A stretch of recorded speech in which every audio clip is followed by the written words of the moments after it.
Playoffs? Playoffs? Yes, the NFL playoffs are finally here. It is a week full of postseason football, and it is the best weekend of the year because it's NFL Super Wild Card Weekend. We got games on Saturday, on Sunday, on Monday, and that means we've got 3 days to hit as many bets as we can. And coming off a 500-1 smash winner last week, we are primed and ready to go for NFL Wild Card Weekend.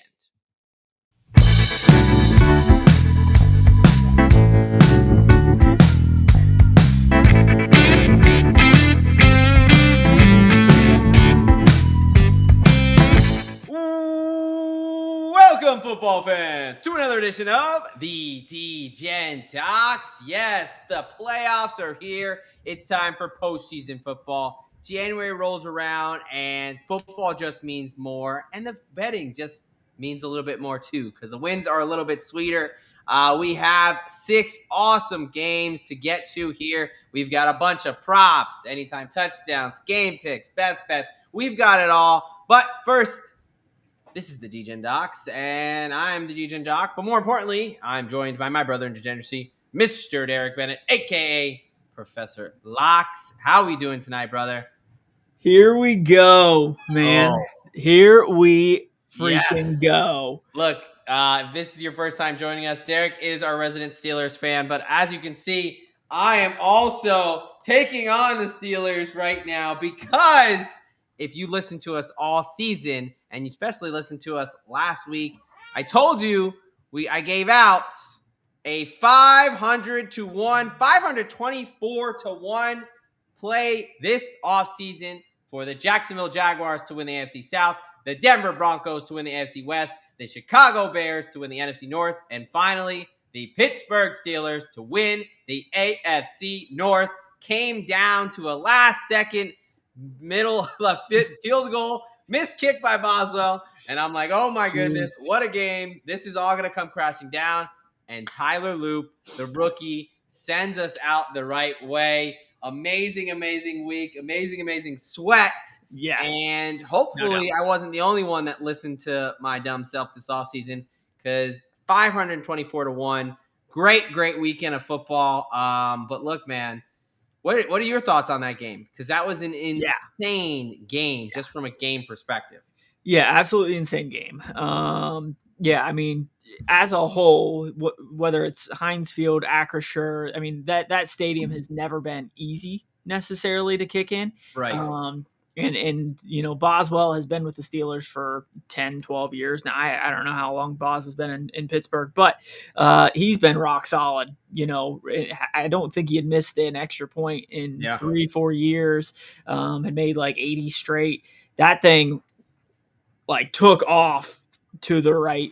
And then, that likely catch to put them, you know, on the 20, 25 yard line or whatever it was, to set up, you know, the game-winning field goal, the walk-off field goal to put the Ravens in the playoffs. Man, my uncle sent me a meme graphic, whatever, earlier today, or maybe it was yesterday, and it was basically just like them lining up to make or to kick the game winner. I've seen this. Harbaugh loses his job. Yes. Harbaugh loses his job. Mike Tomlin. Fire Tomlin, fire Harbaugh. And I don't know if that couldn't have been more perfect, except for the center section could have said Tomlin keeps his job for at least 1 week. There we go. Right. One more week. You know. We'll see. We'll see. Come around Monday night. We'll talk about that game, obviously, but we will see, and we'll get to Harbaugh and some news there. But before we do that, I've already gone too long without letting you know what this is all about, folks. This is our Super Wild Card Weekend picks and props episode. Hey, if this is your first time joining us, welcome. Great time to hop on. We've been crushing it the last few weeks, and obviously coming off that great 501 cash there. Look, the way this is going to work, we are going to do a little bit of banter, talk some coaching news, talk a little bit of futures and things like that. But then we're going to get into it. And the way we're going to do this is, if you followed our college show, you're going to realize it's pretty similar. We did a college football 6-pack all season where we broke down the 6 best games from a betting perspective.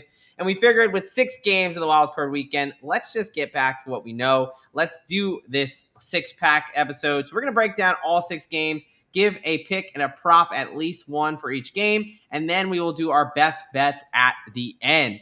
So we've got a jammed-packed episode. Yeah, I mean, we've been doing the 6-pack over on the college show all season, but since it's the NFL playoffs, we might as well do a 6-pack and maybe a shot thrown in there. We got at least one prop per game for each one of us. So yeah, all kinds of stuff coming at you tonight because it's the NFL playoffs. We got 6 games. We are locked and loaded, ready to roll. It's time to get serious, people. This is where it just means more, unlike the SEC. In their postseason, we are actually going to do our best to win some games here. Right. So, look, before we get into the games, I do want to talk about the NFL coaching search. We now have 7 jobs open in the NFL officially. Sounds like some may be lurking. And, look, you mentioned Mr. Harbaugh as I go back into my typical New York Giants thing. And let me tell you, man, now it is still the New York Football Giants. They can fuck up a wet dream. But John Harbaugh to the New York Giants is getting a lot of momentum and steam. It is about time the Giants bring an adult into the organization and all the incompetence there. I'm tired of the hot, new, young coordinator that winds up sucking because we have no infrastructure up top. We need a proven guy. I was previously saying Stefanski would be my choice, and then the Harbaugh news came, and it's Harbaugh 1, and then wait a little bit here, maybe Stefanski 2. That's it. That is it for me. Yeah. And look, obviously that's my take on the Giants. We've got the Ravens, obviously firing Harbaugh. Let's start there. What is your thoughts as the division rival? Did you think that was going to happen? Yeah, I mean there had been some rumblings of that, over the past month and a half, that, whoever didn't make it into the playoffs, whether it was Mike Tomlin in the Steelers, John Harbaugh in the Ravens, one of them may be losing their job, or at least, have the opportunity to step down, because both of them have been with their respective teams for, I think it was 18 years that Harbaugh was with the Ravens. Yeah, second longest tenured behind Tomlin. Yeah, Tomlin with being in Pittsburgh in 19.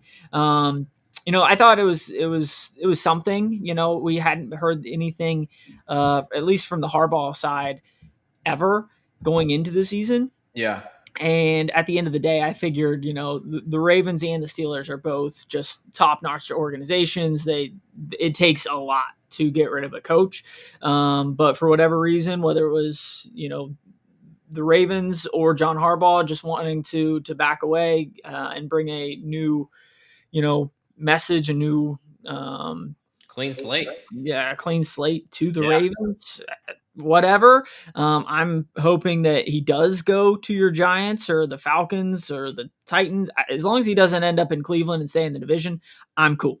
Yeah.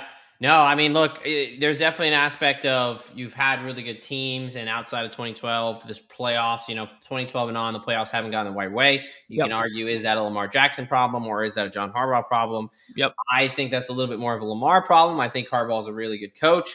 But hey, change of scenery, I'm all for it, especially if it works out for my Giants. But not to just talk about the Giants. They are, look, Atlanta with Raheem Morris, who we both kind of think is a pretty shitty coach. Good roster, but he's pretty terrible. Yeah. Tennessee, they've been open. Arizona with Jonathan Gannon. Obviously Stefanski getting fired, and then Pete Carroll. Pete Carroll, proving that one and done can happen. I mean, he's pushing 80. You kind of know what you're going to get with Pete Carroll. So I don't know if there's really many surprises. I think Cleveland's dumb because I think Cleveland's quarterback and roster situation is much worse. Sure. So that's going to be interesting as well. But yeah, we got plenty to figure out over the next couple of weeks. But no. Speaking of the coaching search, before we completely jump off that steam, of the teams that are available, which is the best job? Ranking the jobs, I'd say you got to go Baltimore first. They've got the structure and everything. I would say the Giants, then Atlanta Yeah. would be probably the top three. Really where the Giants before Baltimore, quarterback situation, young talent, and Yep. then the organizational history, having the four Sure. Super Bowls. I think that Right. does matter. Now, Atlanta, they have, I'd say, arguably better talent, but what the I fuck was do they going to do say at the quarterback? roster in Atlanta is I think in a better spot right now Right, than but with the you've Giants. got a worse pick and you don't have a quarterback. True. So I would say that's the Do the we difference. know that Dart's the guy though? Oh, Come get on. get out of here! I don't. We're not. This is not the piss me off episode. But yeah, no. I would say. I mean, I would go Baltimore, Giants, Atlanta. What would yours be? Yeah, I mean Baltimore definitely is the top of the slate there. Yeah, I probably would say Atlanta over your Giants. Just knowing how we're much all they entitled have to our improved. opinions. And Penix is still a young quarterback, and you put a bunch of money or money and a high pick into him. I'm not necessarily going to just throw Penix to the wolves.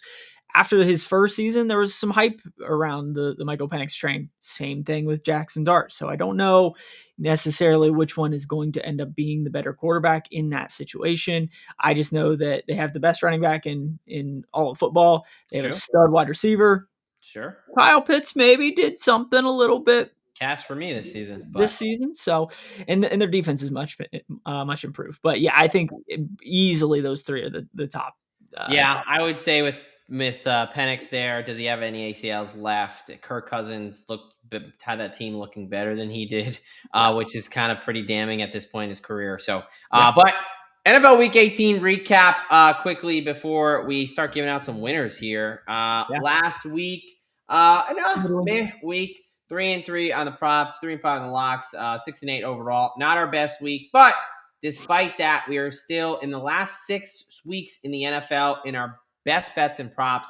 We are 53, 28, and 3, hitting at 65%, Yep. well over the profitable margin that you need to be at. So, Yep. and And if that you're 500 to 1 that adds a few units to that the does account. help. I mean, if you listen to me, even if you weren't on board, and when you just took the Jags, the Broncos, the Steelers, and the Bears all separately. I mean, Steelers were 5-1, Bears were plus 475. The other two were 3-1.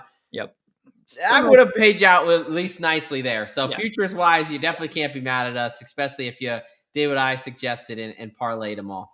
But hey, speaking of futures, just want to quickly talk about the market currently, but more so what we have right now, still pending from the offseason that we gave out on our kind of final futures episode. You Yep. have the Steelers to lose in the wild card round at plus 320.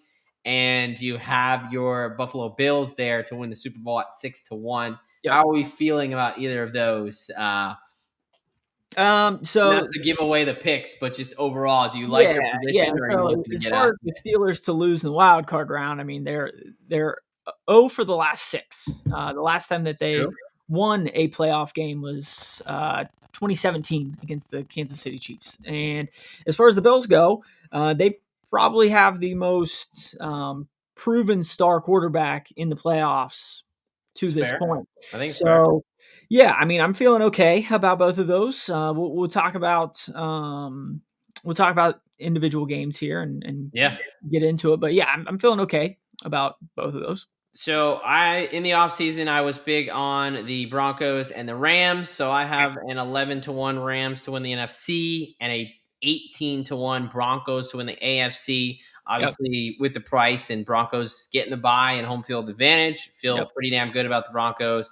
But the AFC is really a toss up.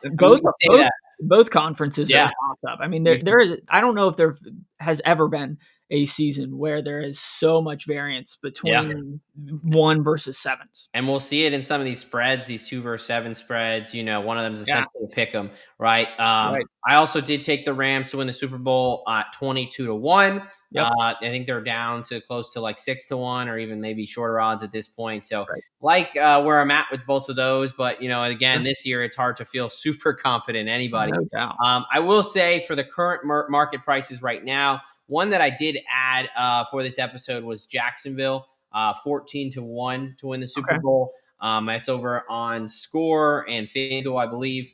There's a couple 13-1s, but I would obviously get the better price. I just think I was on them to win the division. They're 13-4. They're an incredibly hot team right now. Yep. That offense is humming, and that has a really good defensive line in front seven. So I think the Jags in a wide open year, I just don't think 14-1 is an appropriate price. Yeah.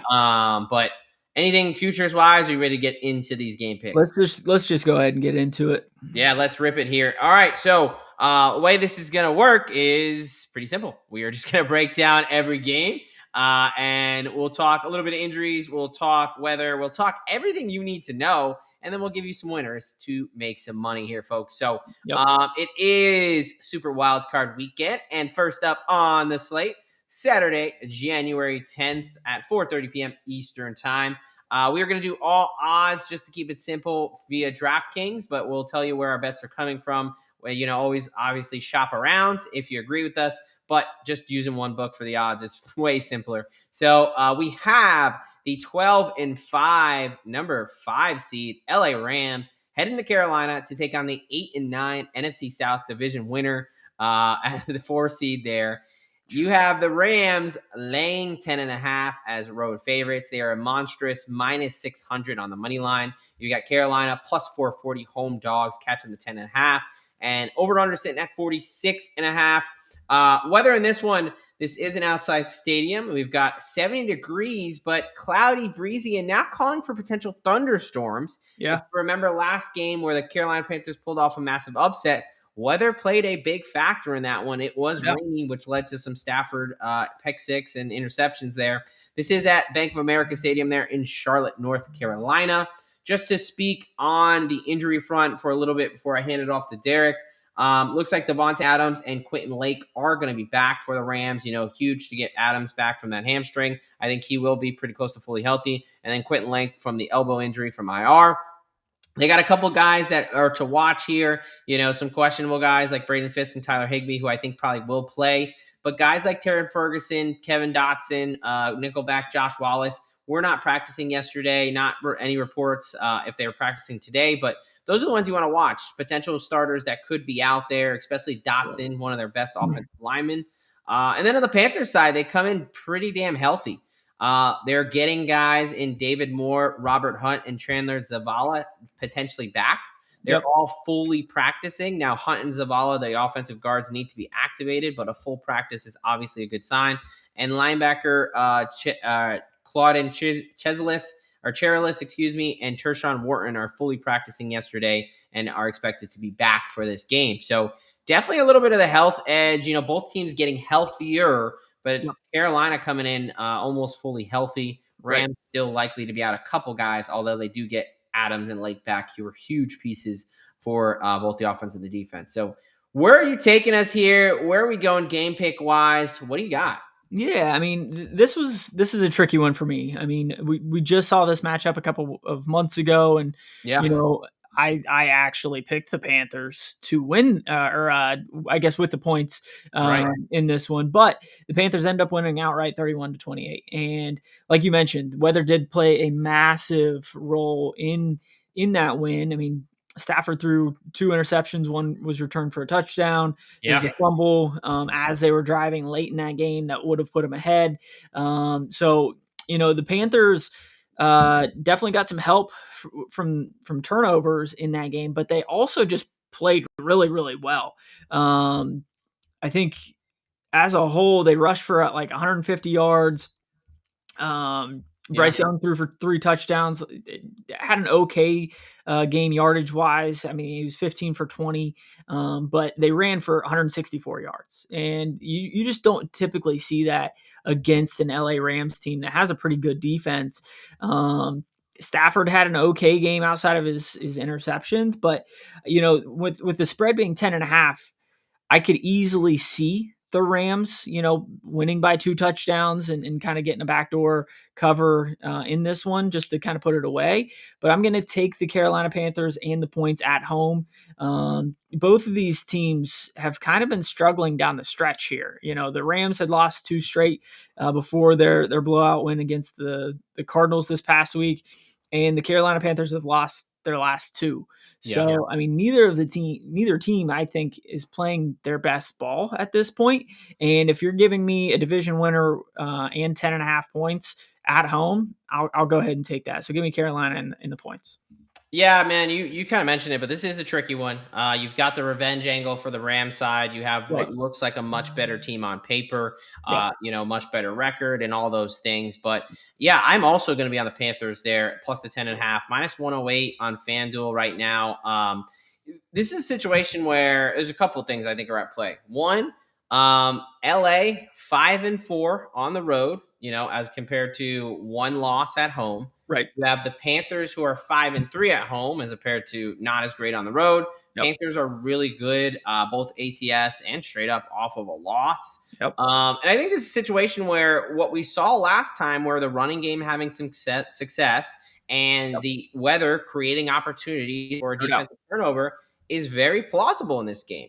We don't even have to look at obviously what happened last time. The Panthers are getting healthier on the offensive line, but just look at the Rams these last couple weeks, man. Ever since that Panthers loss, they've really looked pretty piss poor compared to what that level that the market and everyone thinks they have. I mean, outside of 2 wins against the Cardinals, who are awful, and if you look at that game in Week 18 when they were playing their starters, that game was a little close for comfort. The Cardinals really missed some opportunities to really kind of almost win that game outright, despite the score is misleading there. They had a 7-point win against Detroit at home. They lost at Seattle. They lost at Atlanta. And really the biggest takeaways for me was the efficiency of both the Seahawks and the Falcons running the ball right at this Rams team. Last couple of years, the Rams have a high-powered offense. Their defense is okay, but it's you can run on the Rams. And it seemed like they kind of fixed that this year. And then they've gotten back into these ways where they gave up 196 yards to Bijan Robinson. They gave up almost 200 yards rushing to the Seahawks. They just could not stop them. And what Carolina wants to do is they're kind of like a Michigan of the NFL. They want to run the ball 30 times at you if they can. And so I really do think that with the weather and with the way that their offensive line is getting healthier, they're going to be able to control the clock a little bit, keep Stafford at bay, maybe, have him pressing a little bit. And I just think this is going to be much more of a, 7-point, 9-point game. I do not see it being a, double-digit win for the Rams. I do ultimately think they have a good shot of winning, but I think the spread should be closer to 6.5 or something like that. So give me the Panthers plus the 10.5. I will agree with you. Where are you taking us for the props? Yeah, for my shot in this one, give me Jalen Coker over 35.5 receiving yards. Okay. When they played a couple months ago, Jalen Coker had 4 catches for 74 yards and a touchdown in that game. If we look at Jalen Coker over his last 5 games, the fifth one being that Rams game, he's had 47-16 2 games ago, but that was against the Seattle Seahawks defense that's probably the best in the league, 47-16-74. So he's covered this game in 4 of the last 5. And I think it's just one of those things where Ted McMillan draws a lot from a defense, and the Rams have been susceptible to kind of that second receiver. So give me Jalen Coker over 35.5 receiving yards.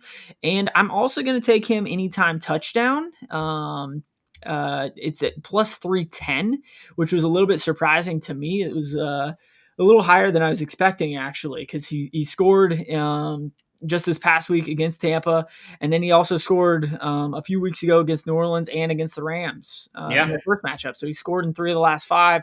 He went over his number in 4 of the last 5. I love Jalen Coker in this one. Yeah, stand-up cokeheads, man. Right. No, he's been playing pretty damn well. Bryce Young has definitely kind of found a liking to him. Yep. I think, like you mentioned, some of these touchdown prices on really a lot of Panthers are pretty well valued there. It seems like they just think the Panthers are going to score no touchdowns in this one. For my prop here, we gave out, what is it, our beer and our shot. So for my shot here, give me Chuba Hubbard over 24.5 rush yards at minus 112. That's over on DraftKings.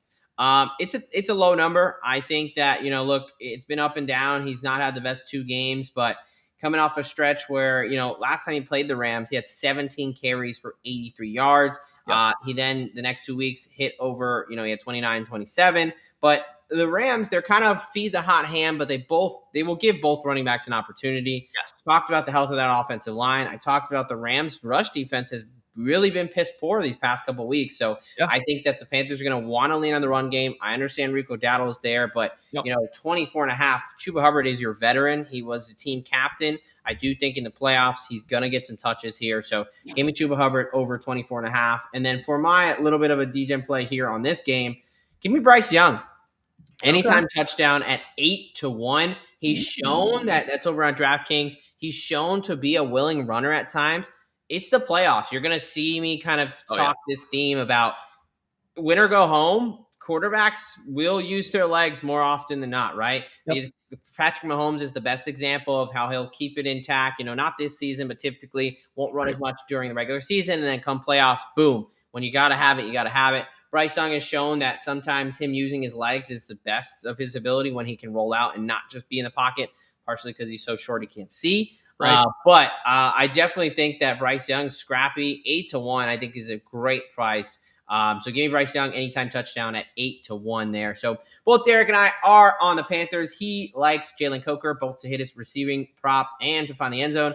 I'm on Chuba Hubbard over 24 and a half rush yards and Bryce Young at 8-1 to find the red zone there, or the end zone, excuse me. All right, continuing on with the Saturday slate. We've got the second game here, and will it be a doozy? Divisional matchup for the third time this season. We get the pleasure of watching an NFC North battle Saturday, January 10th, 8 p.m. Eastern time. We've got the 9-7, the 7 seed. That should be the 9-7-1, excuse me. 7 seed Green Bay Packers taking on the 2 seed, the 11-6 Chicago Bears. Packers here, a small favorite, maybe, kind of, right? It's essentially close to a pick 'em, but they are -1.5, -102. They're -118 on the money line. The Bears -102 as a little bit of a home dog, if we can even call it that. +1.5, -118 that way. Over under sitting at 45.5 here. Look, this is a chance for a snow game. It's supposed to be in the low 30s, but chance for some wind there at Soldier Field. Playoff football in Chicago there. From the injury report, both these teams are getting healthier. I don't think either's obviously going to be at full strength. With the Packers, you obviously have no Tucker Kraft, no Micah Parsons there. They also lost Devontae Wyatt, Jordan Riley. That defensive line comes in a bit beat up. But as far as guys coming into this week, it looks like guys like Matthew Golden should be good to go. Edgerrin Cooper, Lucas Van Ness, no Bo Milton, who's kind of been a reserve wide receiver / cornerback. No Nate Hobbs, who was put on the IR, but safety Javon Bullard should be good to go. Christian Watson, Josh Jacobs is apparently as healthy as he's been, as they're having some weeks off there. So they're coming in a little bit healthier, but just season-wise, they've been beat up. And then you look over on the Bears side here. They've got some potentially good news with Roma Dunze, the wide receiver who's been out several weeks with that bone stress injury in his foot. He's had 2 limited practices in a row, but told reporters that he is going to play. And then you have DJ Moore, who's at practice. The wide receiver core looks like it'll finally be healthy. Yep. You've got Braxton Jones, the left tackle there, coming back from IR, fully practicing. Now, on the defensive side, they are a bit beat up here. You've potentially got Kyler Gordon coming back from IR, but you have defensive end Tyrone Shoyinka from the Browns still not practicing with a concussion, and you have CJ GJ, who they brought over and has really kind of helped this defense, also second day not practicing with a concussion. So would expect Tyrone Shoyinka and CJ GJ to both be out in this one. Yep. So a little bit beat up on that back end. Both defenses kind of beat up in this one. Where are you going in this NFC North matchup we get to see for a third time? I mean, the first 2 games were electric. They were great. One of the best games of the season. So I think this is a pleasure. Yep. I'm not upset about this matchup at all. No, this is one that I'm definitely looking forward to. And Saturday during prime time. Yeah, give me that at Soldier Field. Give me all the snow. Give me the wind. Give me the 20-degree temperatures. I love it. But yeah, let's get into this game. I mean, we've seen both of these teams play twice. They split the series. The key thing to me was if you look at how much time the Chicago Bears were winning in either game, not a lot. It'd be a big fat 0. in regular because they won in overtime Yep. and they basically walked it off. And to win that second game, they had to recover an onside kick. Josh Jacobs went out in that game. They didn't have Micah Parsons in that game. So I'm really liking the Green Bay Packers to go into Soldier Field and get a victory in this one. Jordan Love has had some time off. I think he could have played last week, probably could have Yeah. suited up the week before if it was a playoff game. But Josh Jacobs, you already mentioned it. He's as healthy as he's been in over a month. And I think that the Packers are a little bit more seasoned when it comes to playoff football than the Chicago Bears are. I don't know if Caleb Williams is ready for the playoffs, like Jordan Love has shown he can. Yeah. Now, look, this is the first one we're going to disagree on. Give me Chicago money line plus 100 there. I've been riding Chicago all year, and they've kind of just found ways to win. They're 6-2 at home. It hasn't always looked pretty. Obviously, like that Green Bay win when they beat them 3 weeks ago at home. Green Bay coming off 4 straight losses. I just think Green Bay is just too injured to be this good of a team at this point in the season. It's the Tucker Kraft injury. It's the Micah Parsons. But Devontae Wyatt, Nate Hobbs, that defense has taken a lot of hits. And I think what we've seen is their ability to stop the run is hurting. Even though I know they didn't play many players last week, so I'm going to throw that game out. Yep. But Derrick Henry went off 4 touchdowns, 200 yards. When they play the Bears, the Broncos, I just have a feeling this defense that was really good to start the year when they had all their pieces is not going to be able to get a stop when it comes down to crunch time. And I think the Bears running game is going to be the difference in this game. I do think the Packers are going to be able to move the ball and run the ball, and we'll get to that. I think this is going to be a close game. I do not see this being a blowout either way. Obviously, the spread tells you that, but I just think that Chicago does enough to pull it out, and I think Ben Johnson and that run game, that creativity, just is able to do enough. And Jordan Love throwing off his back foot is going to get picked off at least once, if not twice, to be a backbreaker. Caleb Williams can do that too. That's true. We really, these teams are a little bit of carbon copy. Quarterback-wise, very similar in how they play. Why they want to run the ball. This is, both defenses a bit opportunistic, but maybe not the best, straight up. So we'll see. But where are you taking us prop-wise? Yeah, prop-wise, you mentioned it. I think that the Packers are going to be able to run on the Bears. So give me Josh Jacobs over 73.5 rushing yards. In the first matchup, he had... I just had it 90-some yards. The second one, we went out and with an injury, but Emmanuel Wilson rushed for over 80 yards. In both games, the Green Bay Packers found a way to run the football against the Bears. They had 96 in the first matchup and over 122 in the second one.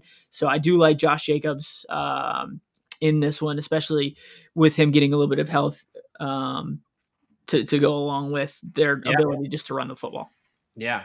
All right. Because you talked about Josh Jacobs, I'll give out a play that I have on Josh Jacobs. Josh Jacobs over 17.5 rush attempts at plus 102 over on FanDuel. Obviously, very correlated. A lot of what you said. You can run on the Bears. The 49ers even were running on the Bears, which they don't really run on a lot of teams. You talked about last time he played against them. The first time he played, 20 carries, right? And then he kind of was beat up, and so he had 12, 12, and 4. But before that, he had 17, 21, 17. When he's healthy, they want to ride Josh Jacobs. They want to give him the ball a ton of times and wear down that defense.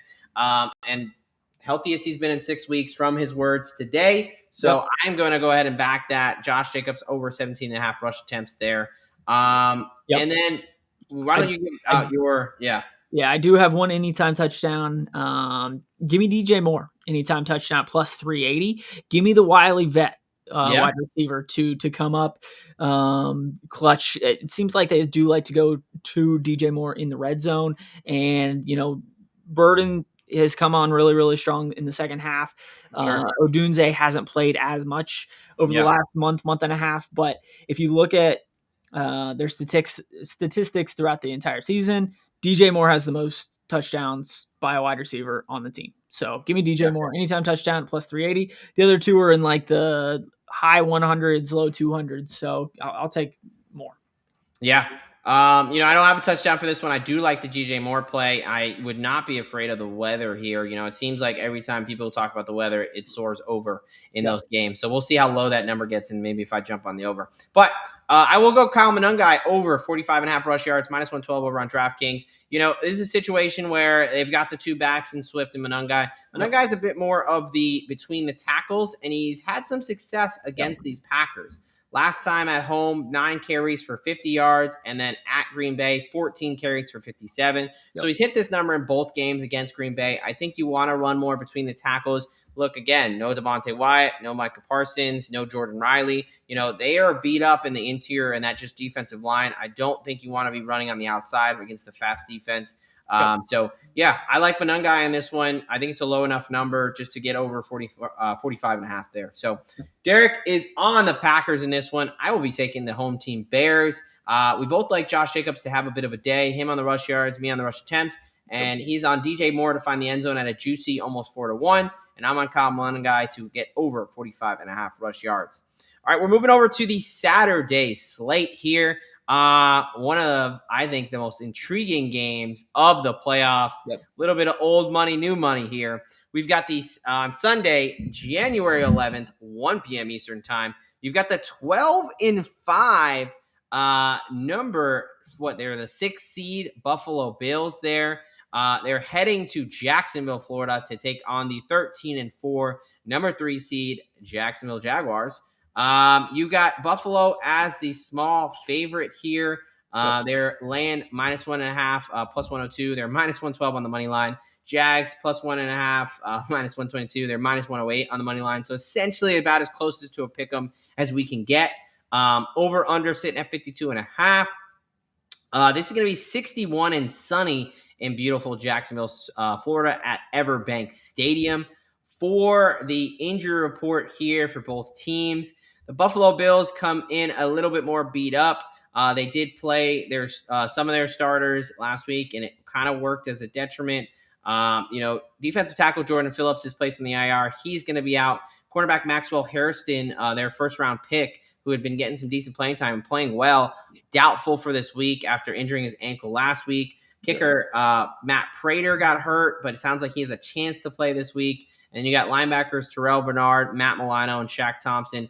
Bernard and Milano not practicing, but Milano is just an illness. Sounds like he should be good. Bernard is one to watch with the calf. So a little bit beat up on defense. Josh Allen, a full practice. Looks like he's healthier. I don't know if he's 100% healthy, but he's definitely healthier, getting a week off. And then Dalton Kincaid, still limited in practice. We really haven't seen him for a couple weeks. He's such a big part of that offense. Hard to think he's going to be 100%, but hard to think he's going to miss the game as well. So maybe out there, but not fully exactly ready to go. When we get to the Jags, they've got offensive tackle Cole Van Lanen, a guy who's kind of moved around and played all positions for them. Did not practice today after injuring his knee late, so that's one to watch. But everyone else out there, at least in a limited fashion, they've got cornerback Jarian Jones out with an illness, but you would expect he'd be good to go. So potentially out a lineman, but other than the Jags come in very healthy in this one. All right, where are we going? Yeah, I mean, overall, both of these teams have been playing pretty well down the stretch. I mean, obviously, the Bills lost a couple weeks ago to, I believe, the 3 seed in Philadelphia in a barn burner. Yeah. But overall, the Jags have been blowing people out over the last month and a half. I mean, they just crushed the Tennessee Titans. They only won by 6 against the Colts, but the week before that was coming off a back-to-back road spot where they beat the Broncos by 2 touchdowns. So, yeah, I'm really liking the Jags in this one. I know the Bills have more playoff experience. I know they have, Superman Josh Allen. But Trevor Lawrence has been playing some pretty damn good ball too. So, yeah, give me the Jags in this pick'em. Yeah, no, I don't like the Jags. I love the Jags here. Give me Jags money line minus 105 there. Look, the shop around because that's where I believe is at FanDuel. I grab that number. Yeah. This is a situation where if the Bills didn't have Josh Allen in the name of the Bills, like if this is a little bit almost like Indiana, Alabama to me. Now, maybe not so much, but I think the Jaguars, top to bottom, are a much better team than the Buffalo Bills. Yep. Trevor Lawrence, Liam Cohen, this is the best Trevor Lawrence has looked. This is the best team Trevor Lawrence has had. And meanwhile, I could argue that this is the worst team that Josh Allen has had. And what happens when this team cannot run the ball? Their offense has turnovers, and they just look terrible overall or in a rut. Sure. And Jags, top 3 team in rushing defense this season. Number 1 team, even better. Number 1 rush defense versus the number 1 rush offense. And let's just see which one. Yep, what somebody has to give. Right. And, the Bills come in a little bit more banged up there. I just really think not only is Jacksonville's defense going to give this Buffalo offense fits, they're opportunistic. Devin Lloyd interception, loading. Josh Allen, when he's had to press too this year, has just one, he doesn't look healthy. And 2, that fumble against Philadelphia, some of his plays are just kind of head-scratchingly bad.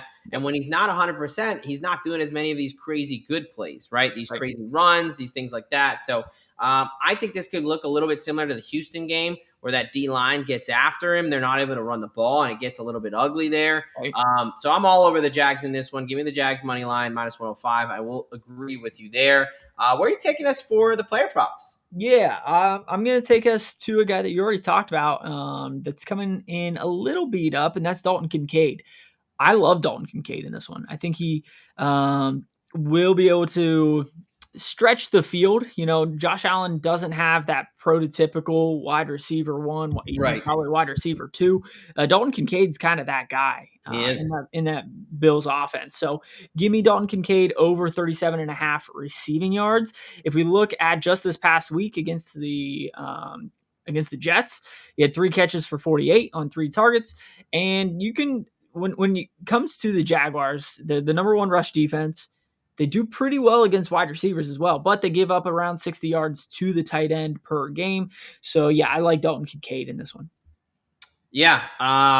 No, I think that my only concern is how healthy is Kincaid. When he was healthy, he was the wide receiver 1. Everything in the passing game went through him. So target and volume wise, it should be there. We just got to see, how that knee looks, but it is a low number for him. So I don't hate it. I will go down to the sunny South. That knee's got to feel better than it does up in Buffalo. That's true. 70 versus 7 is a big difference there. Right. For my first player prop, James Cook under 80.5 rush yards, -110 there at Bet365. Just grabbed that actually right before the show. I was hoping it would go up a little bit more, but it's kind of stood pat there.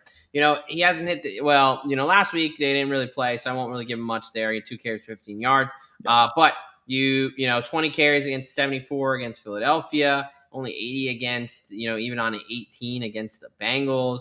Tampa Bay, a really good rush defense, only 48, only 53 against Miami. It's either games they lose or against solid rush defense, he struggles, right? And I think this is a situation for both. I think you have the number 1 rush defense, right? And then I have a feeling, I think the Jags are going to be able to put up some points on this Bills defense. They're beat up. They're not great against the run. They're not great about generating pressure. And when Trevor Lawrence has been able to get the running game going and had time, he's looked really dangerous. He's playing about as good as football as anybody this stretch here. So, yeah, I like James Cook under the 80.5 rush yards there. Where are you going with touchdowns? Yeah, I don't mind that play, but I am going to take James Cook anytime touchdown. I know it's super chalky. It's probably the most chalky anytime touchdown on the board. Right. But the Jags have given up a touchdown to the running back in 4 of the last 5 games. They didn't against the Titans in Week 18. Sure. The Titans suck. And they had a backup quarterback. So. Right.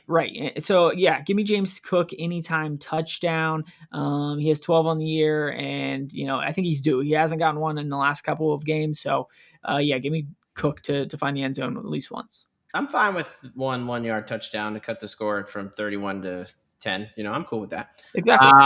And for me, touchdown, Trevor Lawrence, anytime touchdown, +180.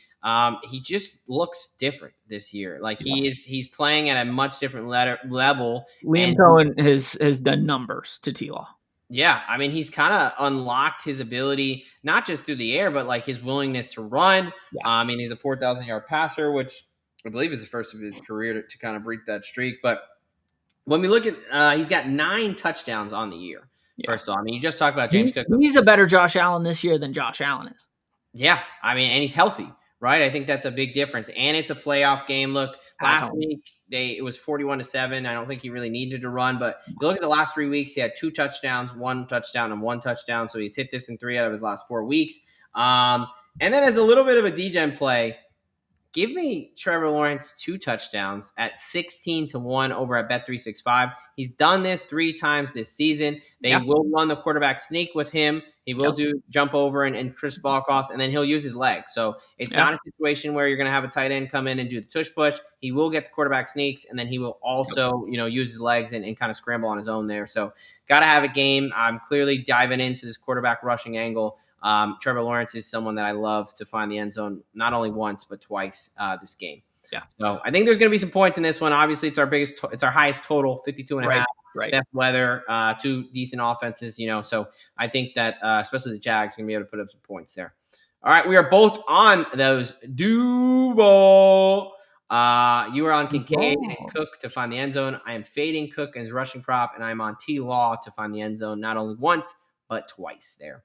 All right, a couple more games, and then we're going to get on out of here. Sunday nightcap game. Is that correct? Actually, no, it's not. This is the mid-afternoon game. All right, so we have got the 12-5, the number 6 seed San Francisco 49ers heading to Philadelphia to take on the 11-6 number 3 seed Philadelphia Eagles there. We have San Francisco catching 4.5. They're plus 195 in the money line. Over-under sitting at 44.5. The Eagles minus 238 on the money line as home favorite, and minus 4.5 there, a minus 108. This is at the link there in Philadelphia. High 40s, calling for a little bit of wind, but as far as Philly weather goes in January, not expected to be too crazy here. Right now, Philadelphia does seem to be coming in as the healthier team. They sat their guys last week, and it did cost them the 2 seed with the Bears losing, but hey, they'll take. Sanford has a little more rest. Yeah, they do. They're an older team, so I think it worked for them last season. So it's hard to kind of fault them there. Looks like they may be getting back Lane Johnson. Both Lane Johnson, Dallas Goedert, a limited practice today. Jalen Phillips also back at practice with a hip. You have Jalen Phillips with the ankle, Jalen Carter with the hip. Kobe Dean back at practice. A lot of guys limited, but other than Brett Toth and Calcaterra, some reserve guys, everyone was practicing, which is a good sign. I still have concerns about what Lane Johnson's going to look like coming back from that Liz Frank injury. That is a very tough injury to come back from. So we'll see there, but they are healthier than the 49ers. Ricky Pearsall not practicing, Trent Williams not practicing, defensive end Keon White, linebacker Tayton Bethune, who filled in admirably for the All-Pro linebacker Fred Warner, has been placed on the IR. He's out for the season. And then fellow linebacker D. Winters is also not practicing. So that linebacking core, especially for San Francisco, has been absolutely decimated. We'll see if Trent Williams is able to go, or Ricky Pearsall. Both those guys huge for that offense. I think they have a shot to play. We'll see. Obviously, tomorrow's injury report is going to tell us a lot more. But where are you going in this one? You taking the defending champs, or are you taking the 49ers to come in there and play spoiler? Yeah, I mean, this one's played in the link. Give me the defending champs and with the Philadelphia Eagles catching the points there. I guess laying the points. But anyways, I think the injuries are finally going to start to catch up with the Niners here. I think the Eagles and the way that they like to play play football and the way that their defense has looked over the last month, that defense has been nasty. Yeah, it's been pretty nasty. You're right. I mean, they haven't given up over 20 points in I think 6 weeks. And the Niners, they struggled against a really good defense in Seattle. And that was one of the things that I talked about going into last week is like the Niners had been on a run, but they hadn't really played much as far as defensive football. I mean, they beat the Bears, they beat Indy, they beat the Titans. And I think it's just finally catching up to them a little bit. Give me the Eagles laying the 4.5. Yeah. Look, I think you're probably on the right side.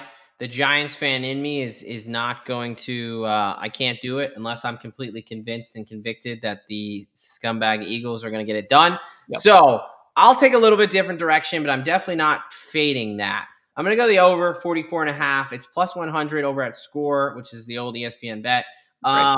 Here's my line of reasoning. One, you've got the linebacker and defensive issues on the 49ers side. I do think that the Eagles will put up points. I don't hate Jalen Hurts. I don't think he's the worst quarterback. He's, funny to laugh at times, but come playoff times, he's a pretty damn good quarterback. Yeah. So I think he's him, AJ Brown, Devonta Smith, Dallas Goedert. They may even be able to get Saquon Barkley going. Yep. The Seahawks were kind of moving up and down the field. They were just kind of messing up in the red zone there. Eagles a little bit better. I think the Eagles are going to be able to score.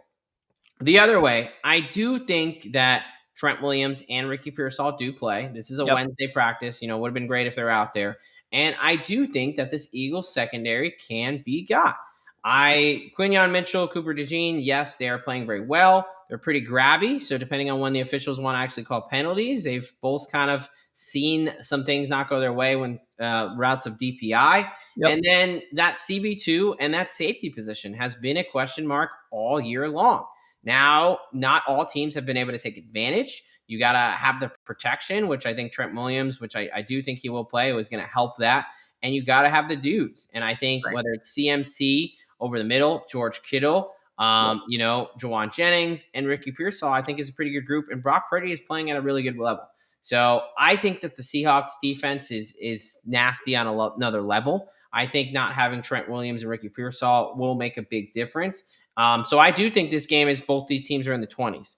Now, I will say you're probably on the right side to back the defending champs at home against a team that doesn't play much defense. But I'm just going to go the over there, 44.5 at plus 100. What are you taking as props-wise? Yeah, not so fast, because I don't think that CMC is going to be able to get it going, at least through the receiving side of things this Sunday. His number is sitting at 44.5. I'm taking the under.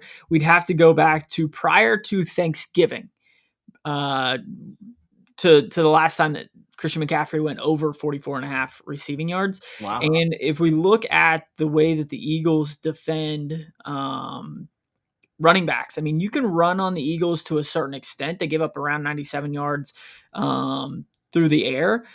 They only give up about 35 yards to opposing running backs, and they have played some pretty good ones throughout the season here. And I just don't think that Christian McCaffrey, although he is the leading receiver on the 49ers, I just don't think that he's been that role over the kind of second half of this season. So yeah, we're going to CMC under 44.5 receiving. They've gotten some guys back in Kittle and Pearsall, and it's kind of lightened the load a little bit. But fading CMC at the playoff is a choice, but I don't hate the angle. And you can run on the Eagles. If you run right at them, like there are teams that have had success. You look at the Giants, you look at the Bears. I would say Nakobe Dean, who is kind of questionable for this one. If he's out, I would be a little bit worried. If he's playing, he's been shutting things down over the middle with Zach Bond, so I think that's a good sign for you.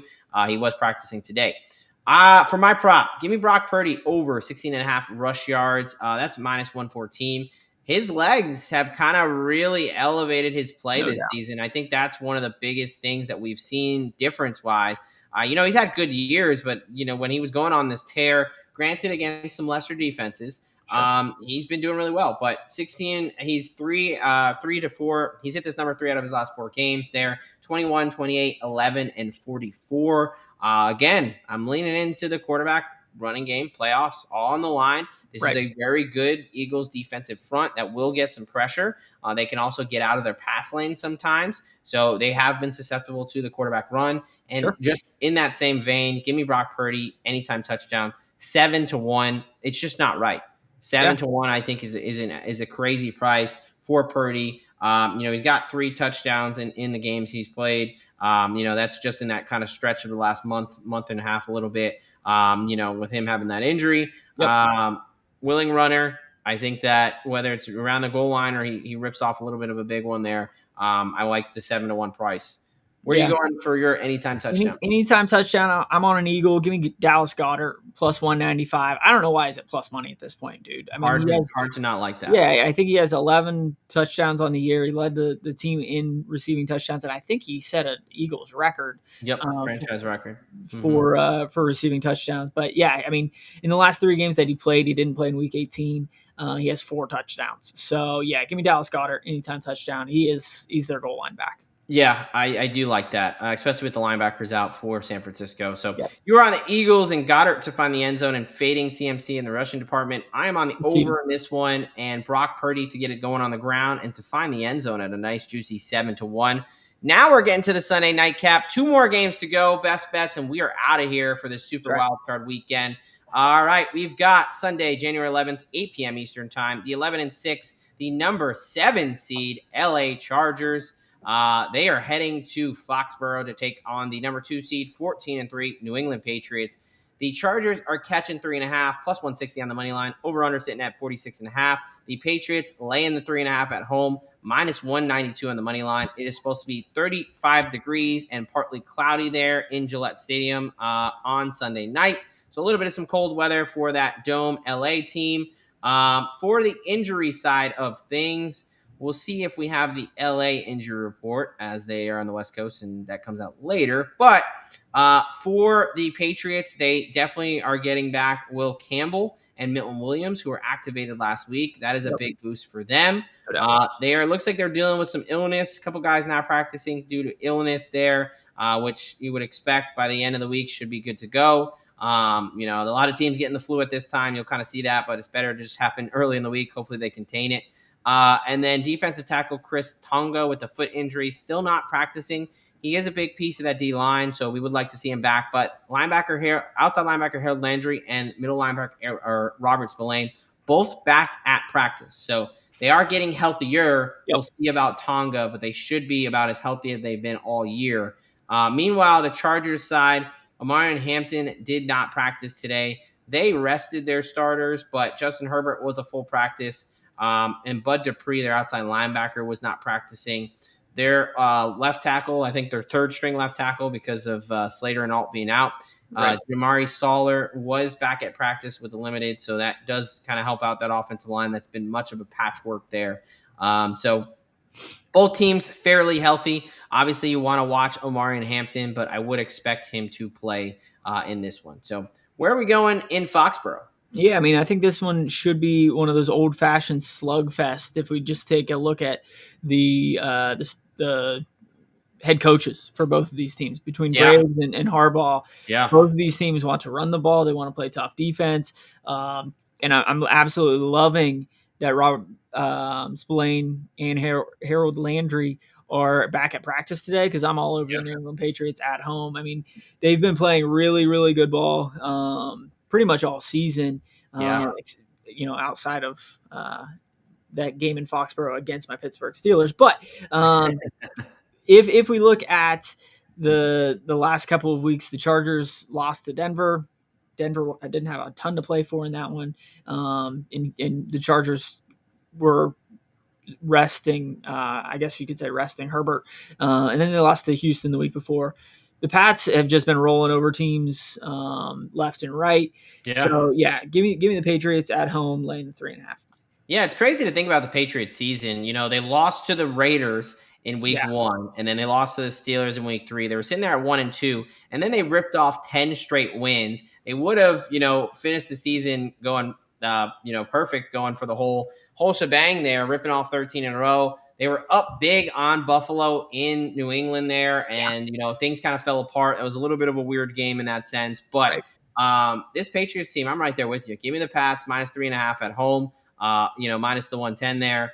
That's over on FanDuel. I think that Drake May is playing better than arguably any quarterback in the NFL.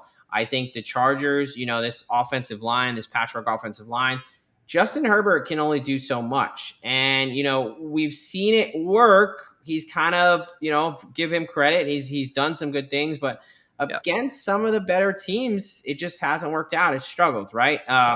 Jacksonville, they went on the road to Jacksonville, got destroyed 35-6 against a good defense, a defense that could put some pressure on you there. Yep. Against Houston, another good defense, only put up 16 points. The Denver game, obviously, last week, we're going to throw that out because they rested everybody.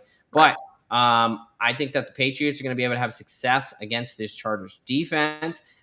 Patriots are extremely balanced, too. I think that makes them a tough out at home there in the cold weather. They can run the ball. They can throw the ball. They've got two good backs. They've got a good core of wide receivers. Drake May will run the ball. So, yeah, give me the New England Patriots. I like Vrabel. I mean, this is going to be a really good game. I'd say, between this and the Carolina game, this is probably the two hardest picks on the board for me. But I'm going to go with the home team there. I'm not afraid of the hook at -3.5. Give me the Pats to win by 4. Give me a 6, a touchdown, whatever it may be. I just think they get it done at home. And Herbert, for giving him credit, he has not been great in the playoffs. I mean, he's never won a game. He's had some turnover issues, and this is a team where he's going to feel like he has to do everything again. Yep. And that concerns me from an aspect of a turnover spot. Drake May has been really good about taking what the defense has given him and not turning the ball over. So give me the Patriots with you. Where are you taking us for the props? Yeah, I'm going to take us to the Chargers tight end, Oronde Gadsden. Okay. I think overall he's kind of been up and down throughout the back half of the season. But when you look at the way that the Patriots like to play, they like to stuff the run. Yep. And they will sell out to stop the wide receivers. But they give up around 60 yards per game, again, to the tight end position. Yeah. Oronde Gadsden's number is 31.5. And he's kind of been up and down. This past week, not a great week, but again, he had a backup tight end or a backup quarterback throwing him the ball. He only had 2 catches for 23. The week before that, he had 32. The week before that, he had 1 for 7. But the week before that, he went off for over 60 yards. So, yeah, give me Oronde Gadsden over 31.5, as well as I got to pick a Patriot anytime touchdown. Ramondre Stevenson has been on a little bit of a tear. He started to get a little bit healthier. I mean, this is very much a split backfield between him and Henderson. But I think once they get down around the red zone, it's Ramondre Stevenson time. Yeah, he is the goal line back, and so much I like that play. I am also on that. Give me Ramondre Stevenson, anytime touchdown, +150. He's got 7 rushing touchdowns. He seems to be the guy around the red zone. And he is, he's even got 2 touchdowns through the air in the receiving game. Yep. It's playoff time. I think Vrabel is going to want to trust the veteran running back, especially around the goal line. So, yeah, I think, at Bet365, that's +150 for the anytime touchdown. So I will co-sign that Stevenson play. We are both on the Patriots. We are both on Ramondre Stevenson to find the end zone. And Derek is on Oronde Gadsden over his receiving yards. Yep. All right, Monday night. Some would say the biggest game, definitely in your household and likely in my household. Monday night, January 12th, 8:15 p.m. Eastern Time. We've got the 12-5, the 5 seed Houston Texans heading to the Steel City, Pittsburgh, Pennsylvania, to take on the 10-7 number 4 Pittsburgh Steelers. You've got the Texans they're laying 3. They're -162. Road favorite.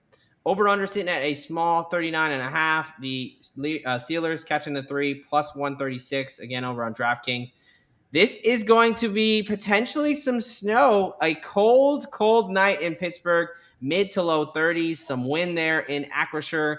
We'll see how that weather report looks throughout the week. But you have a dome team coming from Texas to play in an outside stadium in some cold ass weather in January. That is obviously a storyline there. When we talk about the injury reports, obviously a big thing is DK Metcalf is back from his suspension for the Steelers. Really? He got suspended, huh? He did get suspended. That did happen. Now, we don't have a ton for the injury reports because they do play on Monday, but some things to watch. Both Kamari Lassiter and Trent Brown were banged up for the Texans last game. For the Steelers, no Darnell Washington, but Broderick Jones did, or he's going to be out, it seems like, as well on the IR. But like I mentioned, DK Metcalf will be back. So Are you backing your Steelers or are you backing your future for them to lose in this wild card round? Well, you see, let me start with talking about the Texans, because let me tell you, I love me some CJ Stroud, the former Buckeye. Love me some CJ Stroud. Love me the Houston Texans defense. Okay. But CJ Stroud has played in a dome. Right. He's from California, He is a and Cali he's kid. going up against the wily veteran that used to play all the time in the snow up there in Green Bay, and Aaron Rodgers. That is true. Mike Tomlin as a dog on Monday Night Football, where the Steelers haven't lost since October of 91. They have not Woo! lost a Monday Night Football game since 91. Give me the Pittsburgh Steelers to win outright. But yeah, I'll go ahead and take the points since they're giving it to me. Take the field goal. There But you go. yeah, give me the Steelers +3. This is a no-brainer. This is a game where a streak will end. I think Tomlin has lost his last 6 playoff games. They have not won a playoff game in a while. It's true. But they have not lost on Monday night in a long time, and especially under the Tomlin era. So, I'm going to stay away from a side, at least in this one here. What I do like is the first half under in this game. It's 19.5. You can get that at +100 over at FanDuel. It has been well noted the Pittsburgh Steelers' first quarter struggles. They have not scored more than 7 points in, I believe, 60 games or some kind of crazy record. They are notorious for slow starting. And the Houston Texans are notorious for settling for field goals, whether it's stupid penalties, whether it's bad sacks, whether it's just purely not executing in the red zone. That's why Fairbairn has made my props twice this season in cash. There's a reason that his points is like over 8.5 and juice to that. I think there's a lot of field goals potentially on both sides in this one. And you have some weather. Boswell, as good as he has been, we saw him miss an extra point. We saw what the wind up there in Pittsburgh can do to some of those kicks there. So I'm going to go first half under. I think both these teams start a little bit slow. I'm going to stay away a little bit from the full game under, just because fourth quarters can get a little bit crazy. We've seen it with these Pittsburgh games here. So I like the first half under the 19.5 there. Where are you taking us for the props in this one? Yeah, I'm gonna start with the running back, and I'm gonna start with the receiving prop, but not the one that most people will. I'm gonna go a little contrarian. No Kenny G. Jalen Warren over 12.5 receiving yards. The Texans play really good defense, and that's mostly in their secondary. I think Jalen Warren and Kenny G will have opportunities through the receiving game in this one, as well as Freiermuth and Jonnu and all the tight ends that the Steelers like to roll out there. But just looking at their number, Jalen Warren, his number's at 12.5. Kenny Gainwell's 34, I think. So yeah, I think Jalen Warren's on the field just as much, if not way more, in my opinion, than Kenny G. If that Texans front starts to get after Aaron Rodgers, I think he's just going to dump it off to Jalen Warren there. So yeah, give me Jalen Warren over 12.5. No, I actually love this play. This is actually probably something I will add. Look, I've been a huge Kenny Gainwell fan. I think he's maybe the best offensive player on the Steelers right now. But Jalen Warren looks pretty damn good as well. He is running very, very hard. And what can you do? What does Arthur Smith already like to do? Throw screens, little swing passes out to the running backs. What does Aaron Rodgers like to do? Same thing. And what do you do against a defensive front that is super aggressive and can try to take over a game? And they just play cover 4 on the back end. So, I mean, I get DK Metcalf's coming back. I don't expect him to have a huge game, to be honest. Yeah. No, I think this is a very tough matchup for the outside wide receivers there. I think the tight ends and the running backs, which is kind of how this offense goes, are going to have to be huge. I think you're going to have to be able to run the ball as well. But, I really like the Warren play. I will definitely be adding that to my card, actually, because Kenny G is definitely getting – I like him too, but it's his numbers getting a little crazy for a good reason. But they're going to keep keying in on him. I think Warren has some sneaky ladder potential there, so I like that play. All right. I'm going to give a little bit of a contrarian one that I don't think should be that contrarian. Now, not all books are listing it, at least right now. Bet365 does have it. Give me Aaron Rodgers over a half a rushing yard at +115. Okay. Old man Aaron Rodgers. Last 3 weeks, it has been go time. It has been crunch time. Yep. He's Yep. hit this number every single week. He's rushed 2 times for 9 yards against Detroit.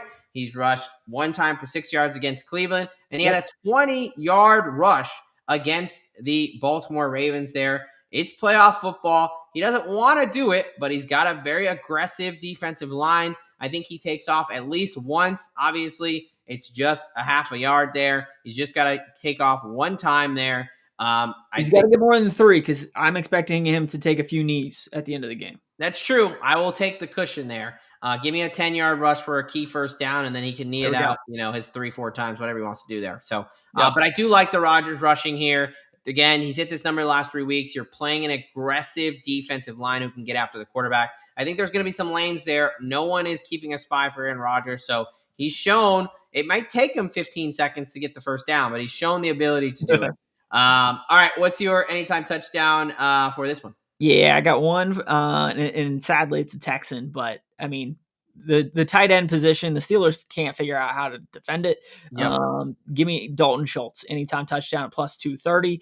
They've given up 11 touchdowns to the tight end position alone throughout the season. I think that's a smash spot. Yeah, you do know your Steelers, and they do not guard the tight end very well. So I hard to argue with that. Another Buckeye. Did he go to the Schultz? Go really? I had no idea about that. Wow, the more you know. For me, my little bit of juicy prop is actually a sack prop. I was surprised they had it. This is over on Score again, the old ESPN bet. Alex Highsmith over half a sack at plus 150. This Texans offensive line has been a struggle all season long. And who leads the Steelers in sacks? It is not Mr. TJ Watt. It is Alex Highsmith, who is just playing at an incredible level there. I mean, I love him, Herbig, Watt. They're all just relentless getting after the quarterback. And some of those sacks, Highsmith had that missed sack where Lamar then threw it for 40 yards over their head. CJ Stroud is a little mobile, but he's not getting away from that. Yeah. So those are going to turn into some sacks. I think there's going to be some sacks on both sides in this game. I will probably be playing a lot of sacks in this one. But I love Highsmith. I am an idiot. Yeah, he went to Stanford. I was thinking of Cade Stover, who's the backup. Yeah, okay. I was going to say, I trusted you, but I'm glad you corrected yourselves and the audience so we don't send people out there looking like jackasses. But Alex Highsmith over a half a sack plus 150 there. So you are on the Steelers. I'm on the first half under. You're on Warren in the receiving game and Schultz to find the end zone. Yep. I'm at Rodgers to just get 1 yard in the rush game and Alex Highsmith to get a sack. Time for everybody's favorite segment of the show because we highlight our favorite and best bets for you all. You can start it off, my friend. What is your lock for the NFL Super Wildcard Weekend? Yeah, give me the defending Super Bowl champion Philadelphia Eagles to get a win at the Link, laying the 4.5. Yeah, hard to argue with that. Health advantage, home advantage, playoff experience. Yep. That's enough nice things I'll say about the Eagles. For myself, give me the Jacksonville Jaguars. Duval. I will be taking the new money against the old money of the Buffalo Bills. I think they're a much better team top to bottom. I think their quarterback is playing at a better level, which is a little bit controversial, but Trevor Lawrence has been on a tear, and he's been avoiding the turnovers. I think that they're a more complete team, especially on the defensive side of the ball. So give me the Jags there at home to get a win and start their run to a deep playoff run. Where are we going with the money line dog this week? Here we go. Okay. Pittsburgh Steelers money line, lock it in. They haven't lost on Monday night since in the early 90s. Yeah, I will wave my towel as well with you. My money line dog, Pittsburgh money line plus 148. I believe over on FanDuel. Can get some nice price there. Yeah, you got the Texans, a dome team. Yep. I understand they've been playing well. Yep. They're going to go play in some cold-ass weather. I think their offensive line is still a liability. I think C.J. Stroud can turn the ball over. They struggle to execute in the red zone. And I think Aaron Rodgers and those running backs and tight ends can do enough against this defense that is very good, but has not been playing as well these past couple weeks. So we'll see what that's all about there. I think this is much more of a coin flip game. I'm going to like the juicy almost plus 150 price. So we are both on the Pittsburgh Steelers. What about a little Degen play to send the people off the right way here? Let's see if we can get a nice juicy cash to kick off the playoffs. Yeah, I mean, if you take all 6 of my anytime touchdowns that I've Okay. given out over the episode, that was Jalen Coker, Okay. DJ Moore, James Cook, Dallas Goedert, Ramondre Stevenson, and Dalton Schultz. And you round robin it, the top number for all 6 of them would be a nice 755 to 1. That's it. Just 755 to 1. How modest of you. The top. Give out. At the top. At the top, yes. So 6 guys to find the end zone there. Obviously, recommending the round robin. Would love to hit the almost 756 to 1. We'll see if you really got the crystal ball on that one, and we'll just kind of hand you the keys over, and maybe we'll let you pay for some nice equipment and merch there. But 756 to 1. Do like the round robin aspect, because I will be doing a round robin myself. I will only be backing 3 guys, and they're all quarterbacks to find the end zone. I gave them all out already. So Bryce Young, anytime touchdown, he is at 8 to 1. A willing runner, and he's got 2 touchdowns on the year. I think come playoff times, quarterbacks are going to figure it out. Trevor Lawrence, anytime touchdown. Again, I like him to find the end zone not only once but twice. 9 touchdowns on the season, which is pretty incredible. Yep. And Brock Purdy, who is you can get him at 7 to 1 at some places. Another guy who has been a willing runner, who's got 3 touchdowns in the 6, 7, 8 games that he's played this season.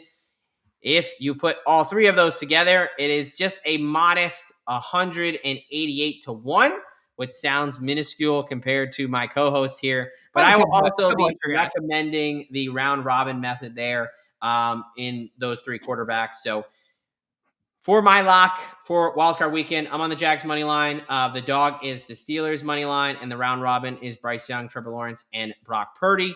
188 to 1 as the Degen.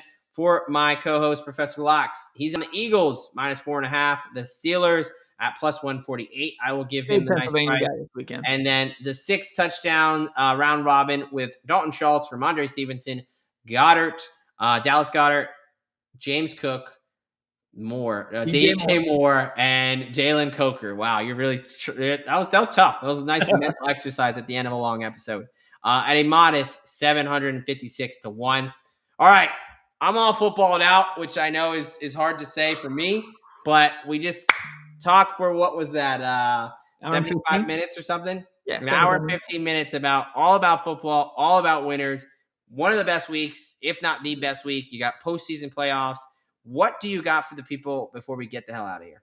Oh, yeah. I mean, we just talked for 75 minutes. We talked 45 minutes last night about the college football playoff that's coming up tomorrow night as well as Friday. So we got football Thursday, Friday, Saturday, Sunday, and Monday. There's a reason why this might just be the best week of football for the calendar year.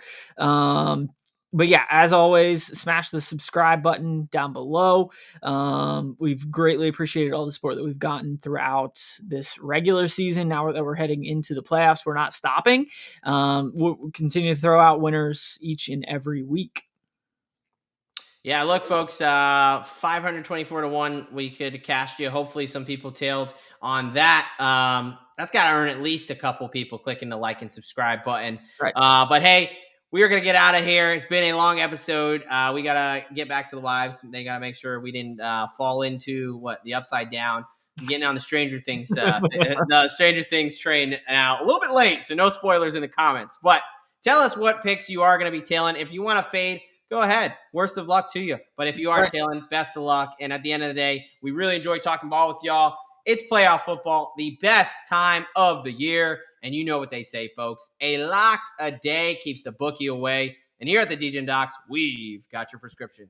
From Professor Locks and Doc here on DFSG Plus, we are out of here.